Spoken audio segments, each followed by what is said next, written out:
En cette période de crise mondiale, le vin serait-il devenu une des valeurs refuges?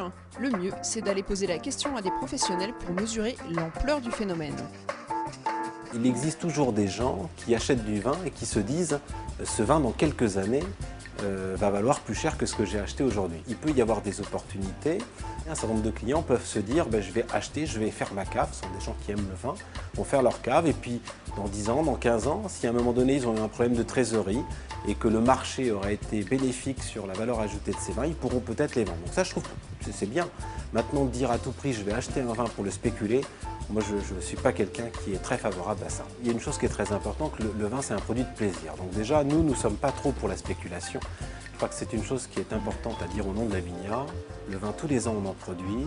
Et la plus grande satisfaction sur une bouteille de vin, c'est de la déguster, de la partager. Investir dans le vin, c'est pas nouveau. C'est un phénomène qui est aussi ancien que l'existence des crus classés. Mais le phénomène pour les particuliers est plutôt récent. Ça date de la possibilité d'acheter des vins en primeur. Donc ça date du milieu des années 80. Pour investir dans le vin, il faut avoir les moyens. Seules les élites seraient concernées? C'est pas réservé à une élite, mais il existe deux types d'investissements. Il y a l'investissement via des fonds d'investissement qui, eux, sont réservés aux grandes fortunes. Les tickets d'entrée sont souvent très élevés, aux alentours de 150 000 €, voire 1 million d'euros. Et ces gens-là ne voient jamais en fait la couleur des vins. Par contre, pour les particuliers, ils peuvent investir pour des montants beaucoup plus raisonnables.